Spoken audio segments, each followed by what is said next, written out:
I mean, at the end of the day, you want to show up on the top of the search results, right? Organically. A lot of these marketplaces don't have as many players as Amazon does, right? It's really competitive on Amazon to get up there. But just like the old days of Amazon when we didn't have AMS and customer search terms and things like that, you go to the auto-populate list, right? And build your search terms through there. And yeah, I mean, that's, if you're willing to do your due diligence in that spot, you could get up there like quickly. Welcome to E-Commerce Deep Dive, the show where we explore e-commerce business strategy and the future of shopping online.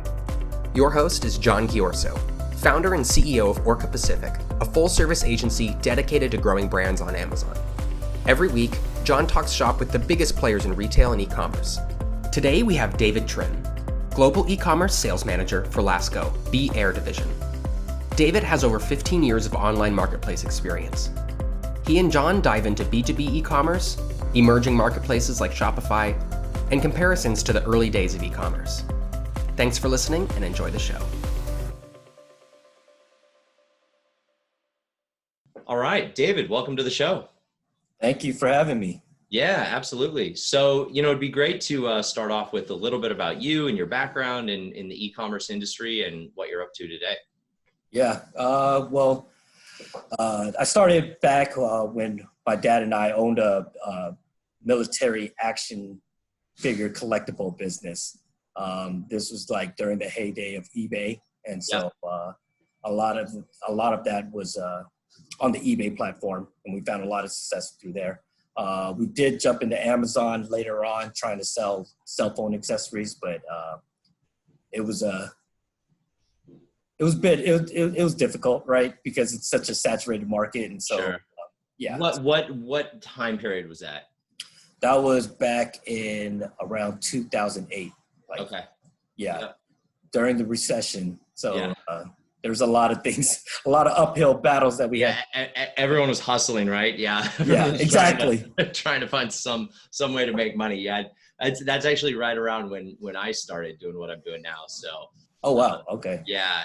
Amazon was a little bit insulated from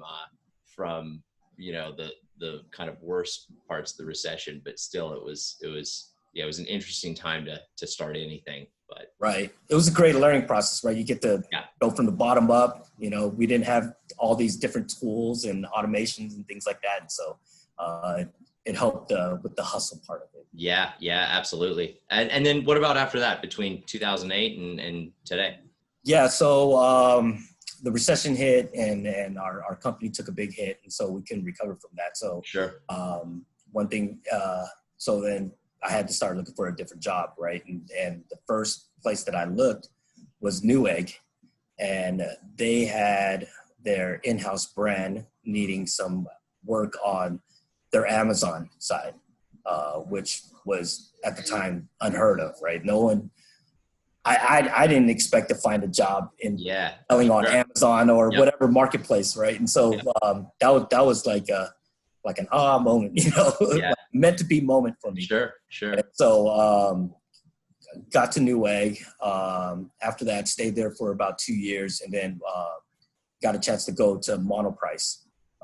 It's another consumer electronics company, and they were really big on the Amazon platform. Yeah. So I got to. That was where I really got to work on the hybrid approach of it, Sure. Yeah. And then after that, I found my way into Bear, where I'm at now. And then we just been acquired by Lasco. Cool. If you're familiar with them. I am. Yeah. Awesome. Okay, cool. So right now, you're managing Amazon, but you're also managing other e-commerce marketplaces, right? Right. Okay. Home Depot, Walmart, those are basically our main focus right now, because that's where we've seen the most growth. And our products, well, in particular to Home Depot, it fits into that platform. So there's a lot of things doing well on that side.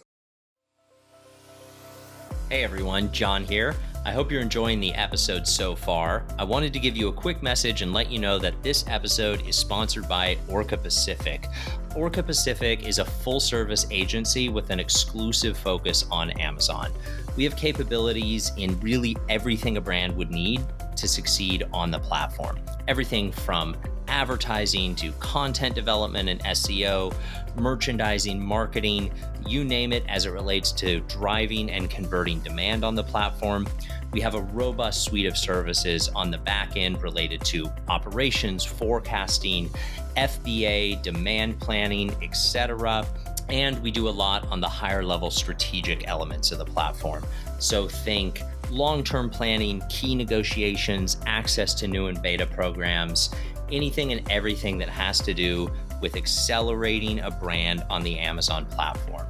If you want to hear more about what we do, please visit our website at www.orcapac.com.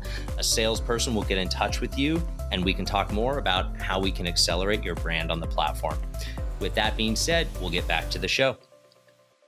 So other marketplaces, I know that, like, from my view, from the Amazon lane, lots changed since COVID has started.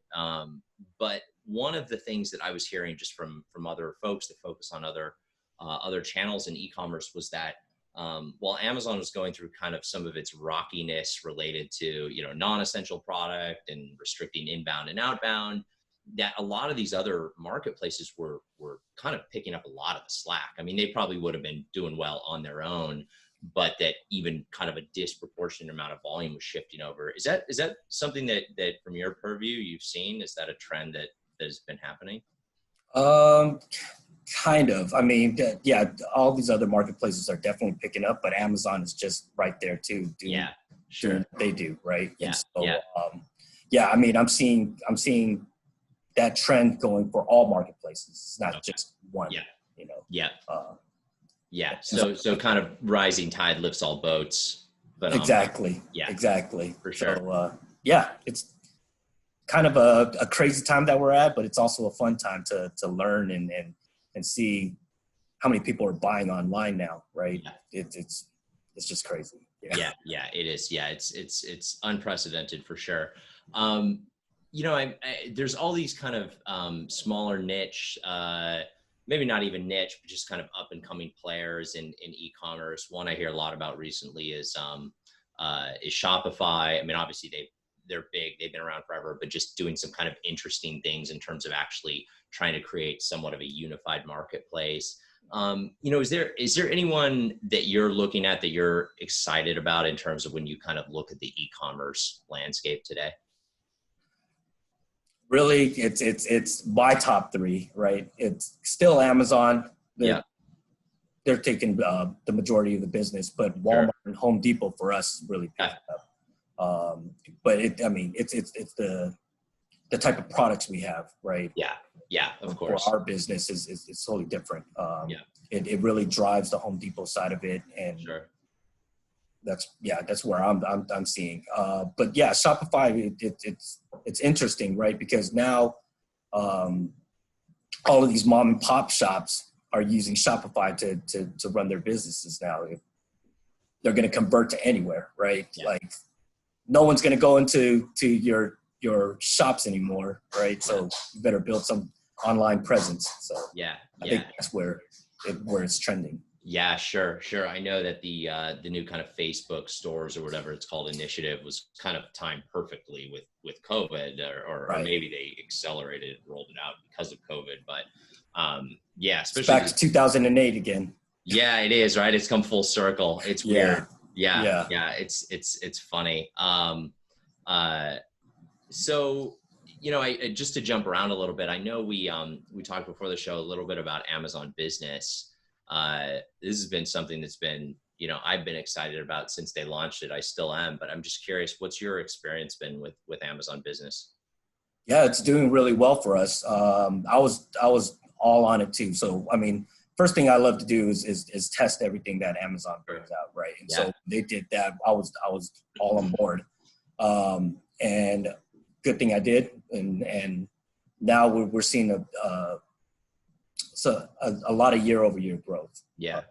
On the Amazon business side, and it's becoming a big part of our business. A lot of our products are business type of products, right? Sure. So like that's why I see a big jump. But yeah, I mean, I love it.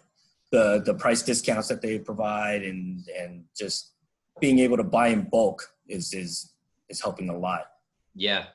So you're actually employing specific strategies then for Amazon business, and you're not just setting up product and saying, oh, look, hey, it's selling. Like, you're taking more of kind of an active stance on that side of the platform with discounts and, doing kind of bulk uploads, those types of things.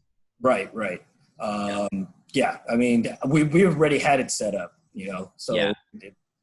So it was kind of like a more of a plug and play type of thing. And then COVID hit, it just skyrocketed because the type of products that we have is our main product, right? Our core is these air purifiers, these commercial graded air purifiers. Yeah. And so a lot of hospitals and these big businesses need to purify the air and things like that. And so that's really helped us a lot. Oh, I'm sure. Yeah. Great category to kind of find yourself in mid-March, I'm sure. Yeah. Any other tips, any other takeaways for Amazon business, anything that you've kind of discovered as being helpful for brands? Just get in there. Really, right? And Sure. and whatever betas or anything that they have, you should just test it out. Yeah. See if it works for your business. Yeah. It works, right? But you can always find something there. Sure. Yeah. I mean, I think that general advice of just kind of test everything, try everything, it's not all going to work, but when it does, it makes all the failed tests worth it. Exactly. Yeah. I mean, that's, I get asked a lot, like, hey, what's kind of the number one thing you do on Amazon or number one piece of advice? My advice is just try everything. Don't make big bets, but just dip your toe in the water and do it immediately. As soon as there's a new beta, as soon as a new program rolls out, just try it, be the first one, be willing to experiment. If you have a vendor manager or marketplace manager, they know now you're the go-to person because you're not going to put up a bunch of roadblocks. You're just going to say, yeah, let's do it. And that really in aggregate will serve you well as a brand.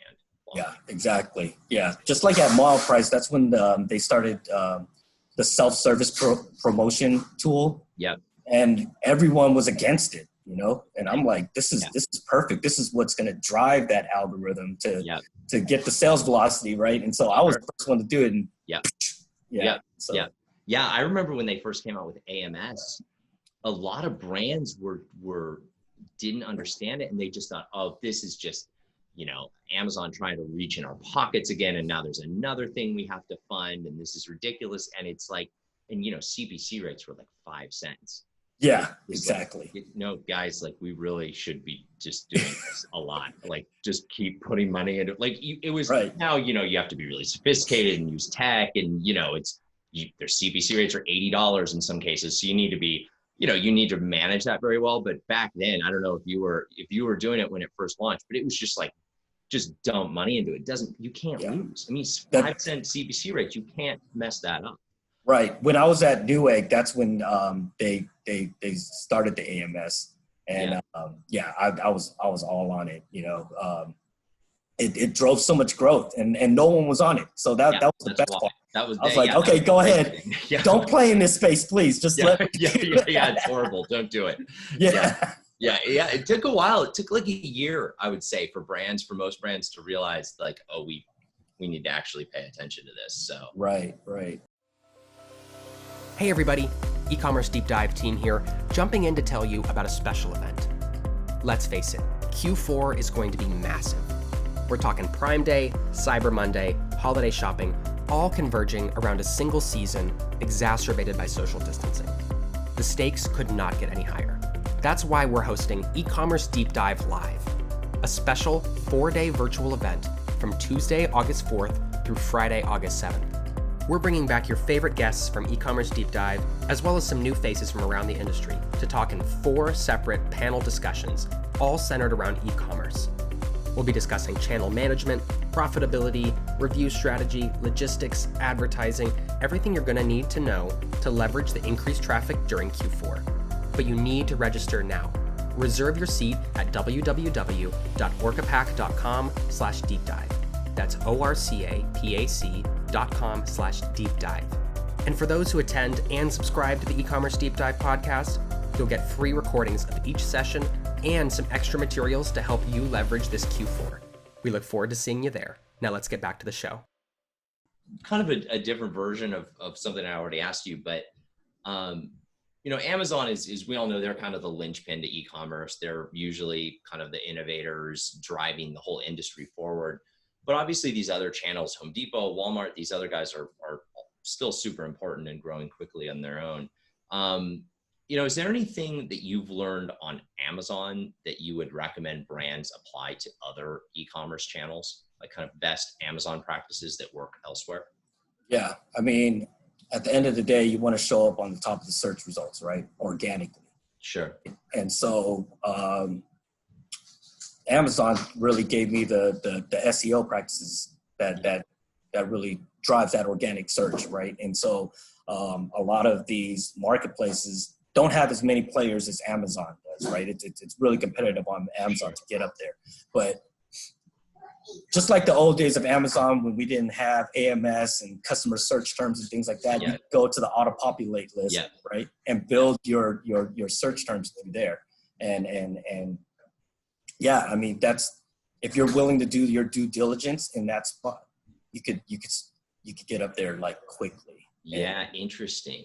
Yeah, that's where a lot. I mean, it just sounds like there's a lot less focus still on these platforms than Amazon. Exactly. And so the less focus, right? It's kind of easier to get up there and search, right? Like you just got to figure out where they're indexing in the titles, the bullet points or wherever, right?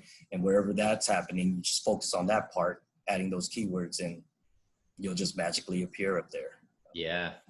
That's great advice. That's super valuable. I think so many brands, focus too much on the present and not kind of look towards the future. And, Amazon will, of course, they're huge and they're going to only get bigger, but e-commerce is just going to eat retail at some point. So Home Depot, it's happening now. Walmart.com. Yeah, exactly. Like, they could be 10 times as big as they are today.